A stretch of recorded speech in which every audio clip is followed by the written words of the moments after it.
You cannot ignore emotions, or you can try. You can ignore emotions all you want. But here's the truth, they're already in the room. They're sitting at the table, and sometimes they're wreaking havoc. And if you don't lead them, they are going to lead you. I was coaching a leader one time, and she prided herself on being all business. She didn't do emotions at work. She's like, absolutely not. And the reason she was coaching with me is, one, she was struggling, but also her team was disintegrating. Turnover was a problem. It was spiking. And she couldn't figure out why. And I'm going to tell you what happened about how we helped her with that, when really she allowed feelings to pull up a chair at the table. So if you are new here, welcome. Welcome to the Joyosity Podcast. I'm so glad you found your way to this corner of leadership where we put joy in the center. It is not extra. It is not for later. It is right now. I'm Jenn Whitmer, international keynote speaker and leadership consultant and all-around joy bringer. And if you are jumping back in, so glad you're here for season 3. In this fall, we are continuing our series inspired by my upcoming book, Joyosity: How to Cultivate Intense Happiness in Work and in Life, even if things are what they are. Ugh, every time, I just hits me right here. And around here at Joyosity, we're not settling for toxicity. We're not settling for overwhelm and exhaustion all the time. In each episode, I'm bringing you stories and research and tools that you can use right away to help create more joy in your workplace and in the rest of your one continuous life. And we're starting with you as the leader. So this leader, she was a vice president, and she was really brilliant strategically. And she was continuing to ignore not only her emotions, but her team's emotions.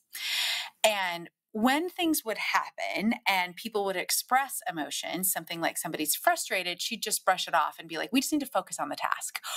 Or even when a team member was proud of their work, she'd just move on without really acknowledging their accomplishments or even their feelings of excitement about it.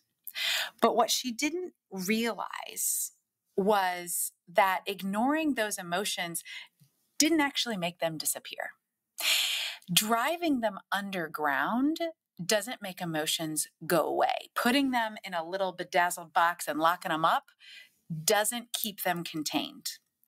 They leak out or explode out. And it looks like passive-aggressive comments. It looks like kind of poking, prickly feelings around. A lot of mistrust, or people just saying, peace out, see ya, I'm gone. I don't want to work with this person anymore. That's what happens if you bottle up emotions. And that's what was happening for her. And as we began to name her own emotions and really started working her through some emotional intelligence work and started helping her do that with her team, what she discovered was that emotions weren't a liability. They were actually a very important part of building trust. The reason people were leaving is because if emotions aren't welcomed, that actually means you as a human aren't welcome either.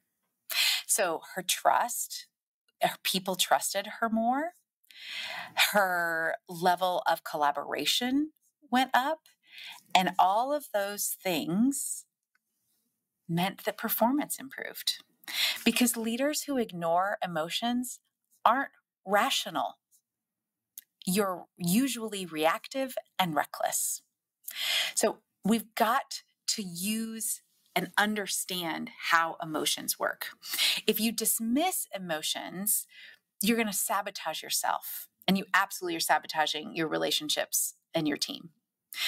Because the reality is, people literally cannot check their emotions at the door. You can't just leave your feelings behind. That's like saying you are welcome in this space as long as your heart isn't beating or you don't have skin. Your emotions come with you. And if you pretend that they don't belong or they're not welcome, you create this culture of suppression and unease, because suppressed emotions always come back. And they often come back louder and messier and more destructive than if you would have handled them in the first place. I'm going to paraphrase Brene Brown, and she says, leaders must be willing to spend a reasonable amount of time dealing with emotions and fears and failures, or squander, is what she says, an unreasonable amount of time dealing with the bad behaviors that are a result of not managing those emotions. So you've got some choices to make. And what we know from the neuroscience is that emotions are not abstract. They're physical. Every emotion that you feel is a chemical reaction in your body that is controlled by your limbic system. So when you feel fear, your amygdala floods your body with cortisol and adrenaline, and your heart races and your palms sweat, and your body starts to prepare for flight, fight, freeze, or fawn. And so it releases those chemicals, but it's also more than that, because when you feel joy, your body releases dopamine and oxytocin, and your body relaxes and you become more creative. You are more willing to connect. You build trust. Oxytocin is called the trust hormone. So inside your body, your emotions are still happening, even if you try to push them down. So your emotions are always going to impact your relationships and your decisions and your health, even if you try to ignore them. Your emotions are literally energy in motion in your body. That's what the science tells us. So when you're trying to ignore your emotions, that's actually pretty impossible. You can't leave them at the office door or in your car, because they're literally in your bloodstream. That's why emotional intelligence isn't optional. It's part of your neurobiology. And leaders with high levels of emotional intelligence are 20% more productive than those with low emotional intelligence. Emotionally intelligent leaders increase team collaboration, innovation, and retention. And the Gallup survey shows that employees who feel emotionally connected, they feel like they have a sense of belonging, have higher engagement, and they tend to stay longer. Ignoring emotions isn't efficient. It's expensive if you ignore emotions. I'm going to pause just a second and say, you can find out more about this in Joyosity, my new book that comes out this fall, How to Cultivate Intense Happiness in Work and Life, even if things are what they are. So it's coming in late November. It's packed with frameworks and tools for not only increasing your emotional intelligence, but helping you understand what to do with that and helping you lead with clarity instead of reactivity. And even better than coming and getting the book. So if you want to get the book, it's at jennwhitmer.com/books, and you can join the very important party if you want early access. But I can also bring this to your team. It is one of my workshops. And so if you are interested in bringing me in to speak for your team, either on any of the topics that I talk about on the podcast or this one specifically, you can go to jennwhitmer.com/bookjen, jennwhitmer.com/bookjen, and you can set a time to talk, and we can just figure out if that's something that works for your team. We're just going to have a conversation. And for now, I'd love to go back to talking about the truth about all those feelings. So what typically happens with emotions, mostly at work, some of us relax and are better with it in our personal relationships, our family relationships, not always, but at work, most of us do one of these two things. We repress them or we recycle them. Because what we've been told is that repression is what is expected at work. Check your emotions at the door, that idea. And we do that because we're afraid. We're afraid of being seen as weak. We're afraid of the conflict that might happen. We're afraid because we're not practiced at experiencing our emotions, so it feels weird. And we repress them or we recycle them. So repression sounds like stuffing it down. Everything's fine. It's fine. We just kind of pretend. And we pretend emotions aren't there. But repressed emotions do not disappear. they leak out into snappy emails, sarcasm, and that meeting where everybody feels the tension, but nobody's willing to name it. So repressed emotions aren't actually repressed. They actually make you more reactive. The most reactive, emotionally explosive leader that I have ever worked for really was the person that was like, no emotions here. Incredibly reactive. So repressing your emotions isn't going to help you. The other ditch that we often fall into is recycling our emotions. We replay the same frustration over and over and over again, really in our mind. We're replaying the same hurt, the same anger, the same frustration over and over. And we get these stories stuck in our head or in the car ride home, or again to our spouse, again to our friend, on the Marco Polo, you call up somebody else and you're just recycling them. But nothing actually changes. This is often what we call drama and gossip. That's often the source. The source of drama and gossip is often recycled emotions because we're not actually processing them. And again, it's because we're afraid. We're afraid what happens if we actually feel them. And because often we live in a culture where it's not okay just to straight say it and feel it because we're out of practice or it's not welcome, we don't know what to do, so then we recycle them. But here's the cost.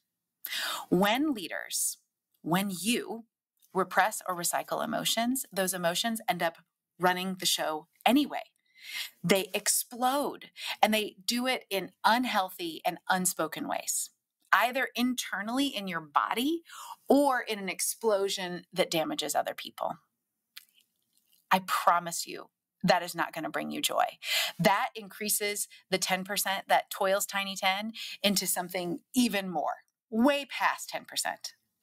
The better way is understanding your emotions. That's the solution, is increasing your emotional intelligence, learning to process and name your emotion. In the book and the accompanying workbook, the Joyosity Works Playbook, I have a very specific framework to help you. So you move beyond repressing and recycling, and you start to lead in a way that builds trust. I call it name, rate, find. You've probably heard me talk about it before.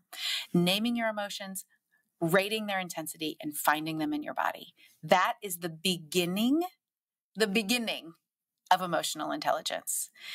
Because emotional intelligence isn't optional if you want to live a joyful life. Emotional intelligence isn't optional if you want to be an effective leader. Like I said, leaders who ignore your emotions, you're not rational.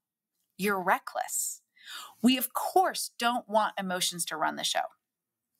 Emily P. Freeman talks about they get to ride in the car, but they don't get to control the steering wheel of the GPS. We need them. They're a part of how we communicate. They're a part of how we connect. So you need those emotions. And your emotions are a part of your communication. That's what we're going to talk about next week. And we're going to tackle why communication is your most important people power skill to engage with others to get anything done.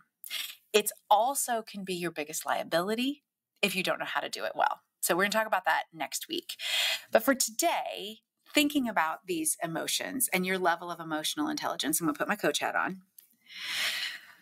Ask yourself, when was the last time you named an emotion and what you were really feeling at work? Not what you were thinking, but what you were feeling.